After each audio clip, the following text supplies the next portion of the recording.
We're going to interrupt for a news break. I'm going, okay, good. I'll get to the headline news, kind of get caught up. There were 4 stories that they put out over this 2-minute news break or whatever it is, and all 4 of them were sports stories. So-and-so won the Masters, you know, so-and-so won some football game, some baseball game. Don't get me wrong. I love sports, but sports are sports. They are not news. You can get all excited about the big game, but then next week it's over with, and who cares? And what does it really matter? It doesn't. And that's what's masquerading, though, as news. Now, these folks, it's already been said right here at this conference that these folks are really the big, brightest and the best, and they are more intelligent than we are. And it's only right and proper that they run everything because they only have our best interest at heart. Well, let's look back over just the past 100 years.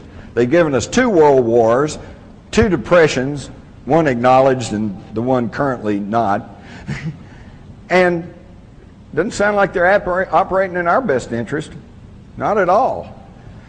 They give us the Persian Gulf War. That was Daddy Bush's war.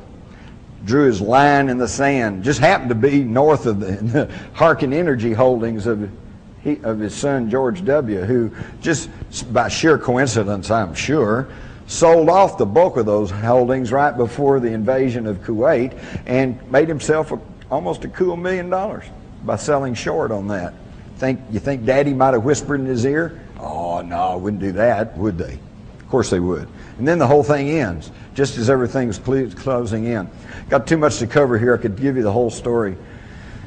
When the American ambassador goes to Saddam Hussein, April Glaspie, and she testified to this in front of Congress but didn't go anywhere, he says, we're going to go back to our original boundaries, which means he's going to take back Kuwait, which was illegally taken and carved out of Iraq in the first place by the British years ago so they could get their hands on some of those southern Iraqi oil reserves.